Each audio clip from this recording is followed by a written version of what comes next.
I am Sue Knoll, and I have always enjoyed reading this story to my children and grandchildren.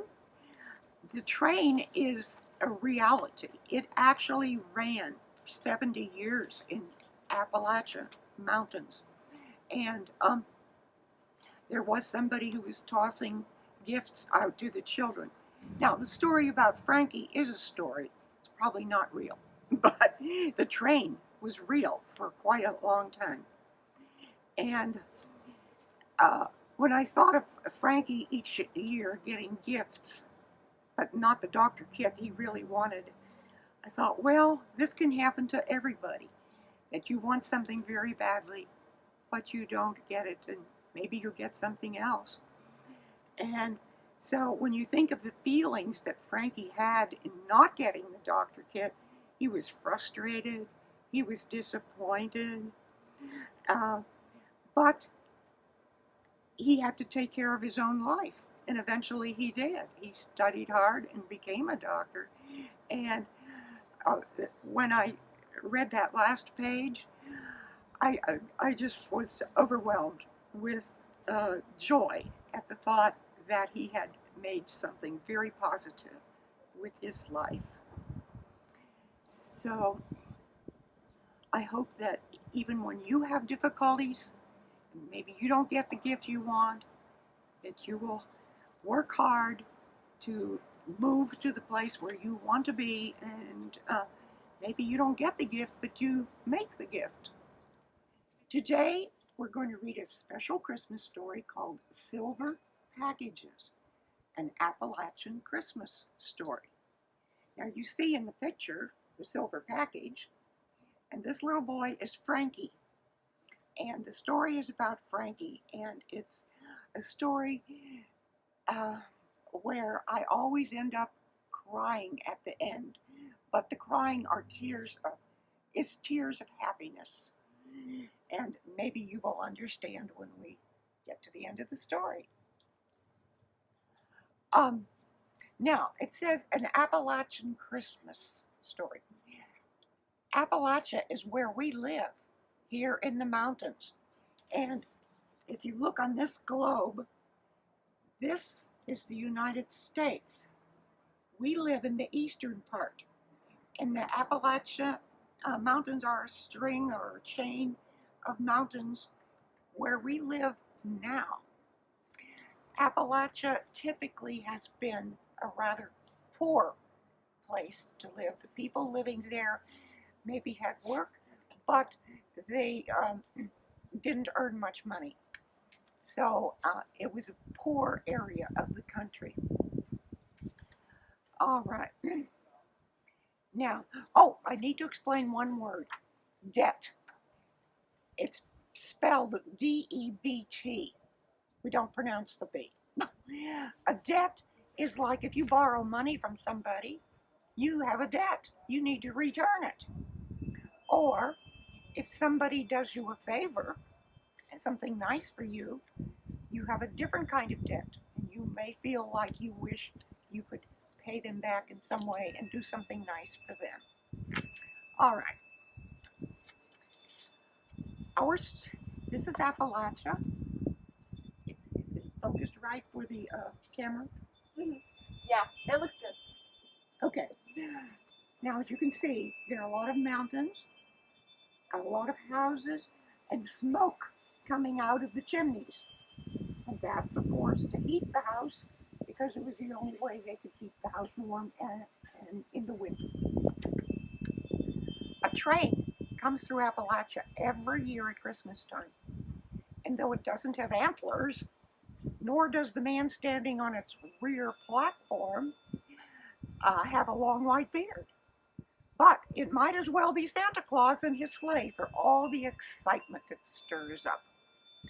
People call it the Christmas train, and it has been coming to them for years. For each new child born in the mountain learns to walk, talk, and wait for the Christmas tree. Not the Christmas tree, the Christmas train. It is everyone's delight. The older people remember its beginning. They tell a story of a rich man who had come traveling through the hills by car many years back. No one knows why he came up into the hills, but why isn't important. What matters is what happened. The man had an accident. His car just took itself right over the side of a ridge, and the man slumped in that car, hurting and scared. Here's the car.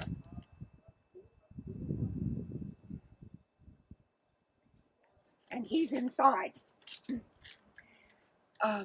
Someone came along. Some say it was old Mr. Crookshank. Others say it was Betty Britt. But who came along isn't important either. Whoever it was who came pulled that rich man out of his car and took him to a house in the hills where he was nursed and cared for until he could make it on his own. When he left, the rich man tried to give money to the people who had helped him, but they would not accept it. So that rich man left the mountains feeling he owed a great debt for the help he had received.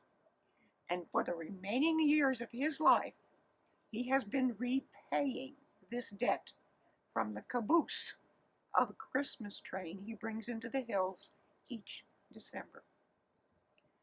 On the 23rd of December, everybody knows it, the train will slowly wind up and around the mountains, and on the platform of its caboose will stand the rich man in a blue wool coat.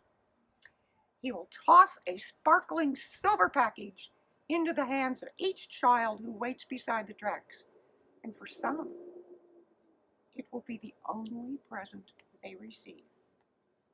So the train is awfully important. Oh, here's the rich man getting cared for until he was well enough to leave on his own.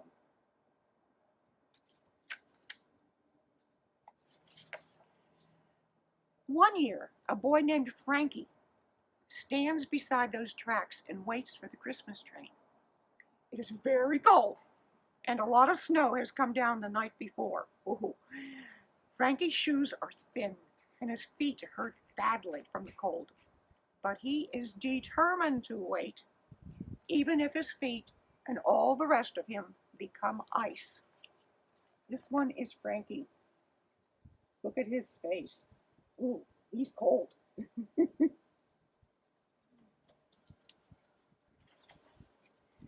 Now, this particular boy wants a particular present. Not just any present tossed from the back of that train. A particular present. A doctor kit. He's been waiting for it beside the tracks. The train comes through finally. Noisy and steaming and scary. It is so big. But everyone loves to see it, and they cheer and clap, and some of the mothers even weep to see it coming.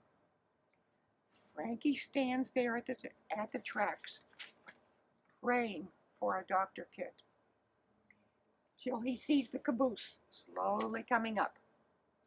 And when it is just past his nose, he shouts and waves and runs after the train, his itchy feet aching. This is Frankie down at this corner.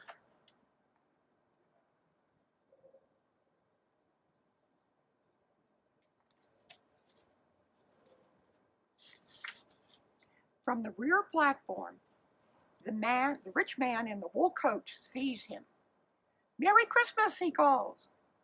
And he tosses into Frankie's hands a sparkling silver package. Frankie stops running. He is out of breath, so he can't yell a thank you. He can only hold tight to his gift and wave to the man, and the train disappearing into the mountains. So here again is Frankie, and here's the rich man with the silver package.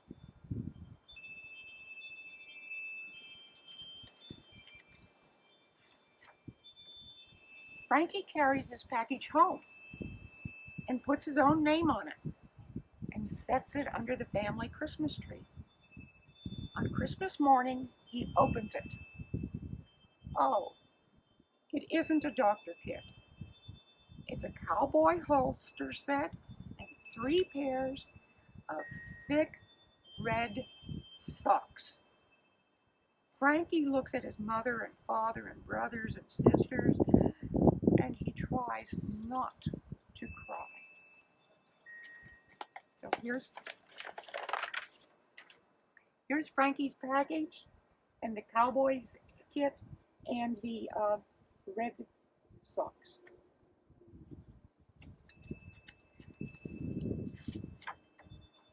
He wears the socks all winter and plays with the cowboy set all year, but he dreams of a doctor kit. The next Christmas, Frankie waits again in the cold for the Christmas train. The socks still fit him, and so his feet are warm. The train comes, but his fingers are cold and hurting. He waits, and again he prays for a doctor kit. The train comes, the rich man tosses the silver package. Okay? And he hopes again he'll get a doctor kit.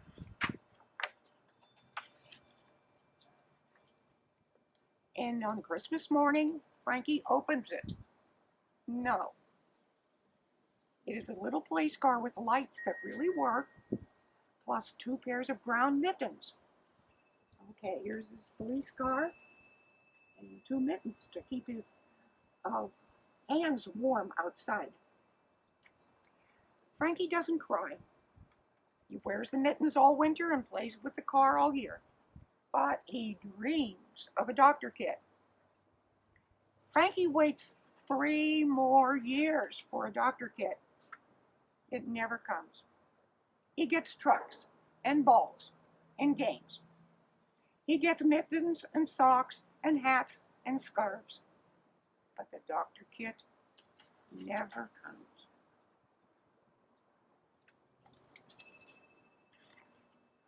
Ah, here is Frankie as a young boy, and here he is grown up. When Frankie grows up, he moves away, out of the hills. He lives in different places and meets different kinds of people, and he himself changes a little bit into a different kind of person. But deep in him, never changing, are his memories. And what he remembers most about being a boy in the hills is that just when it seemed his feet would freeze like the snow, a man on a train had brought socks. And just when his fingers were hardening to ice, the man had brought mittens. Just when the cold wind was cutting sharp as a blade into his throat, the man had brought a scarf. And just when Frankie's ears were numb with red cold, the man had brought a hat. And Frankie remembers something about owing a debt. Owing, wanting to pay something back to someone who has helped you.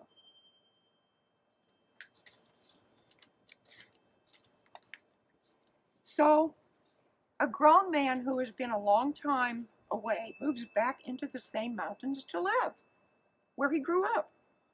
His brothers and sisters are still there, waiting for him.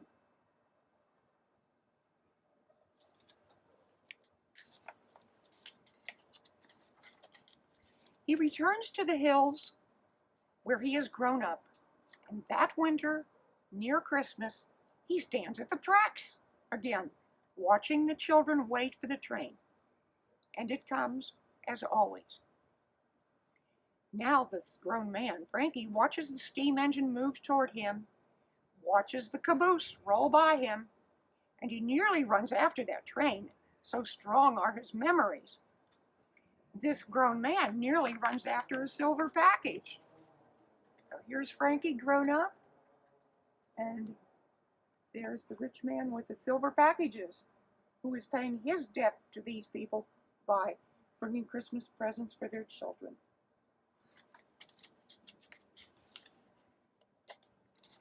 But instead, Frankie watches a little girl chase that caboose watches a man in a wool coat toss her a sparkling silver package, watches the gift land near the little girl's feet, and he watches her running so fast that she trips on her silver package and watches her fall hard to the ground. So here's Frankie, and here's a little girl who tripped over her package and fell down. The grown man does run now, but he's not running for a train. And he's not running for a rich man in a wool coat. He's running for a little girl. He picks her up. He wipes her tears with the scarf from around his neck. He smiles at her. "It's okay, little one," he says easily. The train is disappearing into the trees, and he had meant to wave to the rich man, but there wasn't time. So here he is wiping the tears from the little girl's face.